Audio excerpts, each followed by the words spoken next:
present. Mr. Powell, my understanding is you represent the appellant in this matter. If that's correct, did you wish to reserve any time for rebuttal? That is correct, Your Honor, and I would request 5 minutes reserved for rebuttal. Thank you, counsel. So noted. And with that being noted and undertaken, we are ready to proceed. Thank you, Your Honors. Good morning. Matt Powell here on behalf of the Hernandez-Lemus family. And to get us started on the right foot, this is really a straightforward statutory interpretation question that's before the court. The courts have held that when construing a statute, you're to give the words their plain and ordinary meaning. And where statutes of limitations shorten the existing period of time, the statute should be strictly construed. And when there's reasonable doubt as to the legislative intent, the preference is to allow the longer period of time. So statute of limitation defenses are not favored by the courts. And what happened in this case was a lawsuit was filed stemming from a medical malpractice case where a patient was having an ovarian cyst removed, it ruptured. And then in a timely fashion, the pre-suit investigation started, and it told the statute. And we found another doctor and we told the statute. And so what happened was there was a series of tollings going on. And while the statute of limitations was told under 766-106.4, we learned that the manufacturer of the cell saver machine was Haemonetics. And Haemonetics was the device that after the cyst ruptured and unfortunately was sucked into the filtering system, they filtered it and then returned it to the patient in an IV. And unfortunately that led to her demise. When we found out who the manufacturer was, Haemonetics, through the pre-suit investigation period, we then amended the lawsuit to bring them in as a defendant. They filed a simple motion to dismiss, which was heard at a UMC. The judge said, well, this is a medical malpractice case, but you're suing them for products liability, then the statute of limitations has expired. And he granted their motion to dismiss, which was a mistake. Because Florida statute 95.011, the applicability statute that explains how you should read and follow the statute of limitations in chapter 95, says that all actions are barred unless begun within the time limit set forth in the chapter. Or, and this is the most important, if a different time is prescribed elsewhere, you follow that statute. So the specific statute overrides the general. And 766-106 is the tolling statute. And it says it tolls as to all potential defendants. And so, wait a minute. So they're a potential defendant in a med mal claim? Yes. Haemonetics is a potential defendant in a med mal claim? The product manufacturer in this case manufactured a piece of equipment that was inextricably intertwined. Are they a potential defendant? Would a med mal claim lie against Haemonetics? No, they are not a medical provider under the healthcare statute. They're not defined as a medical provider. So they are, and we did not sue them for medical malpractice. We sued them only for products liability. But, so they're not a potential defendant in a med mal case. Well, it's told to all potential defendants, and it's all potential defendants in the world. It's not limited by any class or category or specific type of defendant. And because the equipment is used for filtering the blood, it took going through the pre-suit investigation period, the notice of intent, to find out who it was, who made the machine, and what happened. And therefore, it's our position that they were timely filed. And there's actually lots of cases. And one of the most important cases I think that the court should look at is the Silva versus Southwest Florida blood bank case. And that case started in the Hillsborough County and Pinellas County, two separate actions that were taken up on appeal to the second DCA, where the blood bank said, hey, we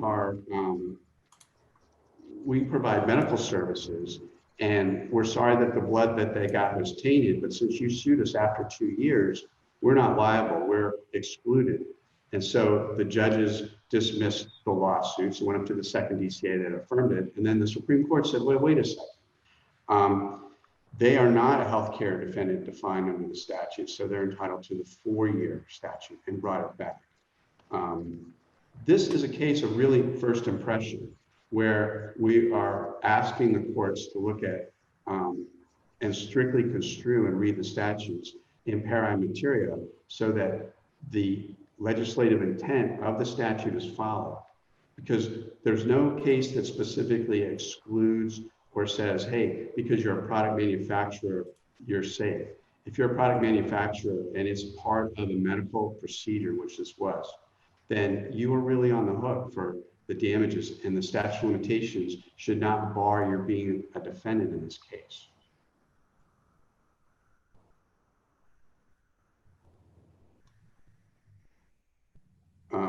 There's also the case of Perry versus Schombright, a second DCA case, 1999, where it was talking about tolling of the medical malpractice pre-suit. The court said, because the statute of limitation, what happened is they filed a lawsuit and it wasn't really well written out. But he said, because they filed it in time, the statute was tolled. And then when the complaint was ultimately dismissed, it was done improperly. And what happened was the fact alleged wrongful death due to simple negligence as opposed to medical malpractice. And so they argued, well, you've missed the statute of limitations. And the court said, no, it wasn't really pled really well, but you filed it in time and it tolled.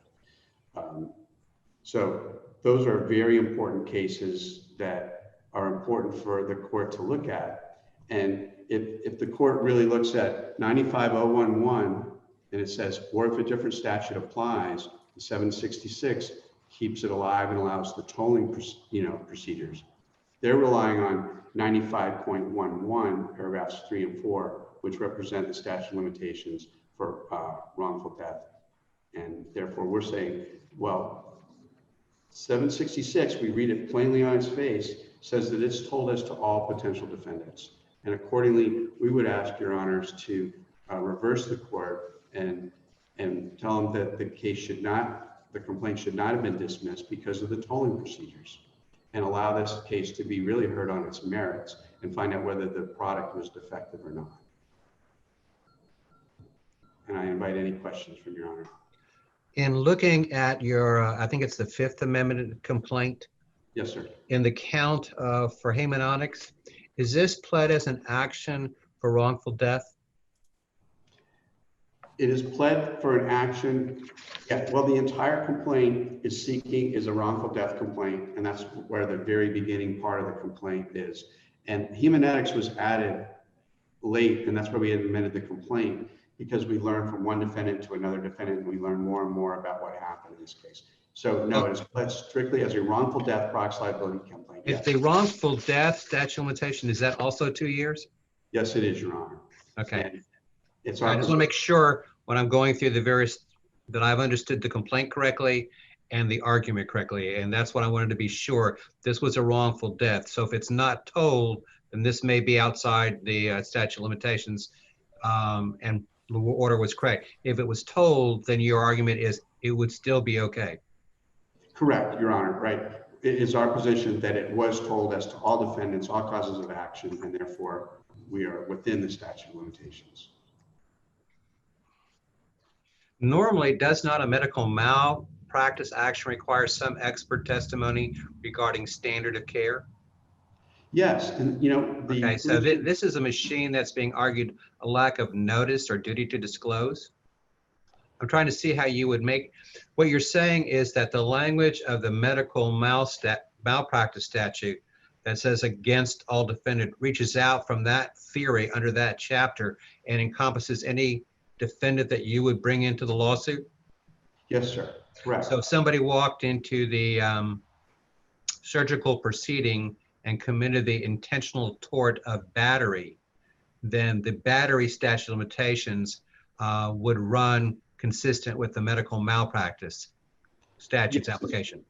Yes, sir, correct. Because the tolling provision tolls the statute of limitations for a wrongful death medical malpractice, or even a wrongful death Any kind of medical malpractice action allows you to get tolling. What I'm saying is the battery is not medical malpractice. Arguably, the products is not medical malpractice, it's wrongful death. But because you would have filed that count within your medical malpractice lawsuit, you are saying that because of that, all defendants that you elect to bring into that action under whatever theory, you do the counting pursuant to the medical malpractice statute of limitations and tolling provisions. Well, I would say that it would be proper to bring in a battery count. And what's important to understand is that the statute of limitations as it applies to, let's say, other torts like a wrongful death car crash, causation is really figured out and pretty clear within the first 2 years. However, in a medical malpractice case, causation is the ultimate battlefield. And we're trying to figure out who did what and when, why, where, and how. And with Fabre, people pointing fingers in different directions. The patient is unconscious and the survivors are out in the lobby and they have no idea who battered the potential patient. So therefore, it would be our position that because it arose out of a medical malpractice lawsuit, that the statute of tolling would apply. Thank you very much, counsel. Okay, was that, I don't mean to anticipate, but was that the conclusion of your response, your argument? Should I go on to the appellee at this time? Yes, Your Honor. If there's no further questions, thank you. Thank you very much.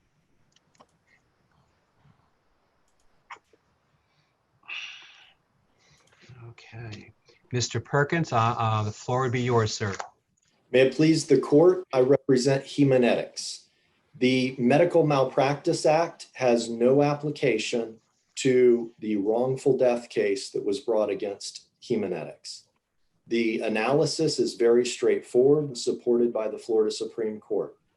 If we look at Silva, the case the appellant cited, Silva versus Southwest Florida Blood Bank, what we find out is the Florida Supreme Court said for a action against a non-healthcare provider, that action is not going to be governed by the medical malpractice statute of limitations. In other words, the medical malpractice statute of limitations only applies to healthcare providers or those in vicariously liable for the acts of healthcare providers.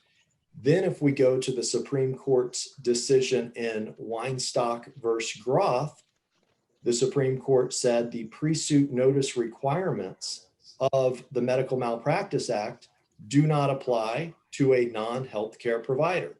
In that case, there was a clinical psychologist who was not a healthcare provider enumerated under the statute, who moved to dismiss a complaint because the pre-suit notice requirements were not complied with. The Florida Supreme Court said, because you are not a healthcare provider, those provisions do not apply to you.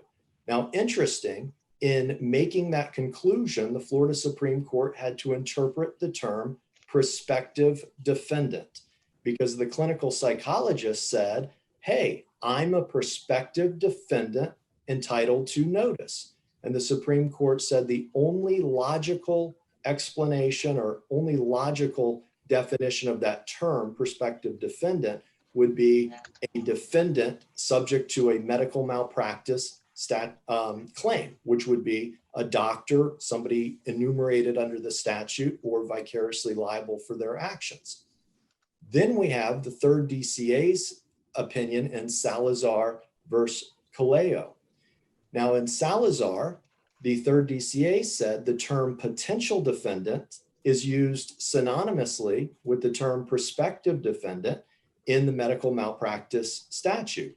And I bring that up because the tolling provision that the appellant points out and is attempting to rely on says the statute of limitations is told as to all potential defendants.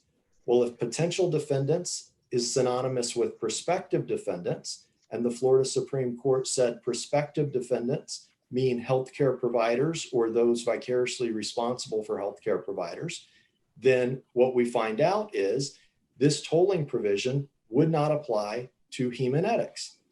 Now, there is procedural difficulties when a plaintiff sues healthcare providers and non-healthcare providers. The fifth DCA pointed out that these procedural difficulties may be hurdles, but there's no reason for the courts to change the statute. In addition, if you look at this court's opinion in Arthur, which I cited in the answer brief, this court very carefully said, when a healthcare provider is sued for medical malpractice and non-medical malpractice, we're going to use the medical malpractice statute to evaluate the statute of limitations for those claims. And for the non-medical malpractice claims, we'll use the ordinary statute of limitations. And there's two cases that kind of illustrate this concept. Now, appellant pointed out one, which is Perry. That's a case from this court. The other one I'm going to point out is McManus versus Gamez. Now, these cases are opposite sides of the same coin. So in Perry, what happened is a plaintiff sued a doctor, and the plaintiff sued the doctor for medical malpractice, complied with the pre-suit notice requirements. And then the doctor said, well, wait a minute, this is really ordinary negligence and a wrongful death based on ordinary negligence. Therefore, you're beyond the statute of limitations. The same argument that we're making here. Now, in that case, when the case went up on appeal, the court essentially said the plaintiff is the master of his own complaint. The plaintiff can choose to sue medical malpractice or can choose to sue wrongful death based on ordinary negligence. And in that case, this court said there was enough allegations of medical malpractice that the court decided that we're going to stick with the complaint and apply the medical malpractice statute of limitations. Now, the flip side of that case is McManus versus Gamez. In that case, a patient fell off a table at a neurologist's office after the neurologist was done treating the patient. The patient sued for ordinary negligence. The neurologist moved to dismiss and said, well, this is medical malpractice. You didn't comply with the pre-suit notice requirement. The court dismissed it. It went up to this court, and this court said, it's a gray area. However, the plaintiff is the master of his complaint. He chose to plead ordinary negligence, and the ordinary negligence statute of limitations applies. So what those two cases teach us is that when we look at a statute of limitations to determine what applies, we're going to look at what the plaintiff pled. Now, in count 18, and as is admitted here on oral argument, the plaintiff pled wrongful death based on products liability. So it's very easy to turn to the wrongful death statute of limitations and determine that a 2-year statute applies. Now, in his brief, appellant says, but what about the plain language of the tolling provisions of the Medical Malpractice Act?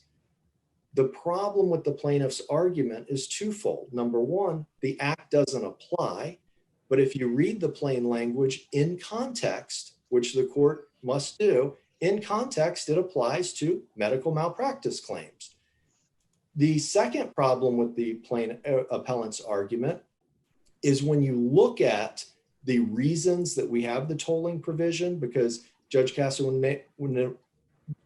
Your Honor pointed out that it's a 2-year statute of limitations for both wrongful death and medical malpractice. It's a full 2 years. Now, with medical malpractice, there's a pre-suit notice requirement, and during the 90-day period where a notice of intent is served, the plaintiff is unable to bring an action. So if you did not allow a 90-day tolling period, you would reduce the statute of limitations from 2 years to 2 years minus 90 days. Well, the legislature realized this, and so they provided a tolling provision so that a plaintiff in a medical malpractice action could benefit from the full 2-year period. When we're dealing with a case of ordinary negligence that allegedly leads to wrongful death, what we have is we have a 2-year period. The plaintiff is not precluded from suing during that 2 years, so the plaintiff has a full 2-year period in which to sue. For these reasons, I move to dismiss the count 18, which is the only count against Hemonetics, and argued to the trial court that it was beyond the statute of limitations. The trial court looked at the complaint, count 18, determined that it pled wrongful death, and properly concluded based on the face of the complaint that it was filed 3 years after the death, which is 1 year beyond the statute of limitations, and dismissed the case with prejudice. Now, counsel pointed out in the argument a few things that were not raised in the brief, and I just want to touch on them briefly. He said that he should get the benefit, or plaintiff should get the benefit of a longer statute. That wasn't raised below. It wasn't raised in the brief, but even if it was raised, you only get the benefit if there's an ambiguity. Here, there's no ambiguity. The medical malpractice statute of limitation does not apply to the wrongful death claim against Haemonetics. And so I would ask this court to affirm the trial court's dismissal. If there's no further questions, that concludes my argument. I have one to make sure that I'm following your points. If the cause of action filed by the estate in this case was an action for strict liability under a negligence theory for bodily injuries caused, would that be a 4-year statute? It would be 4 years. So the yes, nature sir. of the cause of action, the legislature has basically drawn what the limitation was for that, and then it would have a statute of repose to make sure it would end at some point for finality. Yes, and this court pointed that out in Arthur, because in Arthur, there was a claim against a nursing home, a claim against a doctor, and then against each the nursing home and the doctor, it was alleged either nursing malpractice and medical malpractice and also ordinary negligence. And the court separated it out and said for the ordinary negligence claim, it's 4 years. For the ordinary negligence claim that allegedly led to wrongful death, it's 2 years. And then for the medical malpractice claims, it's 2 years. I noticed that you mentioned the bookends of Perry and McManus, and they're about 20 years apart. You're dating me because I was on both panels. Wow. Thank you. Yeah. That wasn't a question. It's when I was looking through it, I went, boy, I've been here for a while. Okay, because I was on the panel, I think on the first case with Judge Blue, second case with Judge Robert Moore, so yes. So I guess if there's a problem in the law, you have one constant to blame on both cases. Or if it's right, I'll take a little credit perhaps. Okay, thank you, Mr. Perkins. I assume that concluded your remarks? It does. Thank you, Your Honor. Okay, then we will return to appellant. You still have your 5 minutes remaining, counsel, and floor is yours. Thank you. To respond, it's interesting to point out that in both Silva and in the Weinstock case, these were defendants who were sued without the pre-suit being done. And they came in and said, well, wait, I'm a healthcare provider and I want the pre-suit to be done. Therefore, it wasn't done and should be dismissed.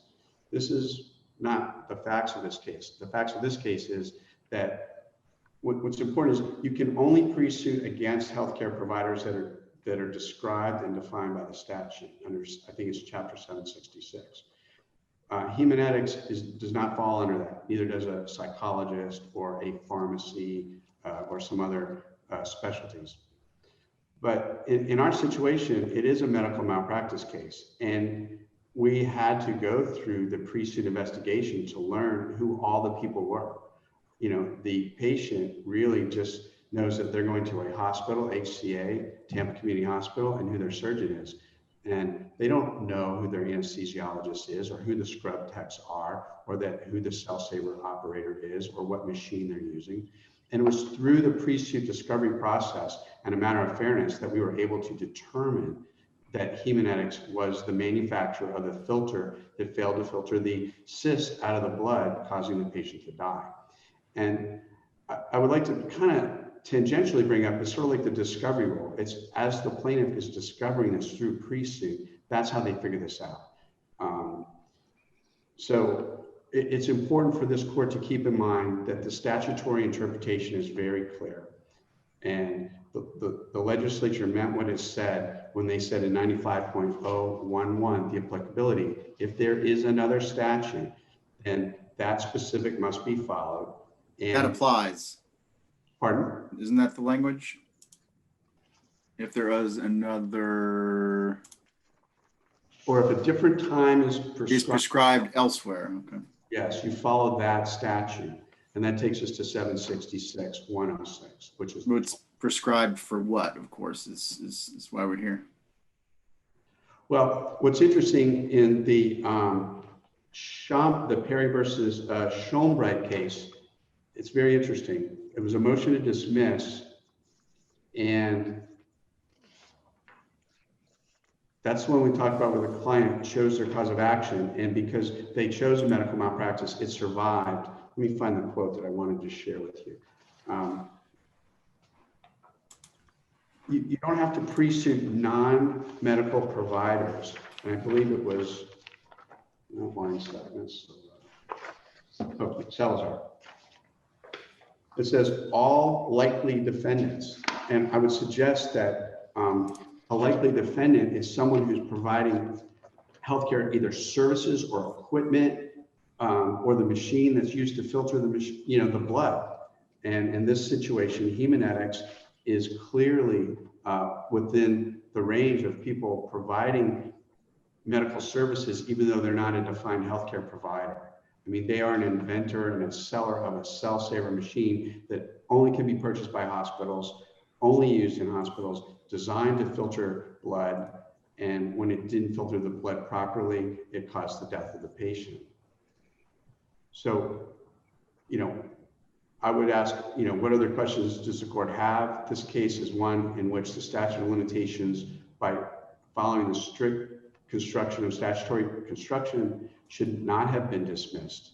Judge Stoddard heard this case in a UMC. He's very quick, and it was very difficult. He didn't quite grasp that there were 2 or 3 parts to the statute that he had to follow. And so I'd ask your court to please reverse the dismissal and send the case back. Thank you, counsel. Thank both counsel for their presentation today.